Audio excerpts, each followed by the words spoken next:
பலா மரத்தை பற்றியும் பலாக்காய்களை சமைக்கும்போது ஈஸியாக இருக்கிறதுக்காக சில டிப்ஸையும் தான் உங்கள் கூட பகிர்ந்துக்க போகிறேன். இந்த பலாமரம் நாங்கள் சாப்பிட்டுட்டு தூக்கி போட்ட கொட்டையிலேருந்து தானாகவே முளைச்சி வளர்ந்த மரம் தான்.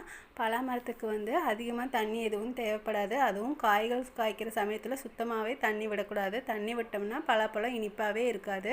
இந்த மாதிரி மீடியம் சைஸ் காய் தான் சமைக்கிறதுக்கு ஏற்றது. பலாக்காய்களை சமைக்கிறது ஒரு கஷ்டமான வேலை. ஏன்னா அதில் பசையெல்லாம் இருக்கும். நம்ம காலையில் சமைக்கிறதுக்கு ராத்திரியே பலாக்காயை கையில் கத்தியிலெல்லாம் எண்ணெய் தேய்ச்சிட்டு கட் பண்ணிவிட்டு அதோடைய சதை பகுதியை க்யூபாக கட் பண்ணி தண்ணியில் போட்டு வச்சிட்டோம்னா காலையில் ஒரே ஒரு விசில் குக்கரில் விட்டோம்னா அது பூ மாதிரி வெந்துடும். ஆனால் அந்த குக்கரை கழுகும் போது பசை சுத்தமாக போகாது.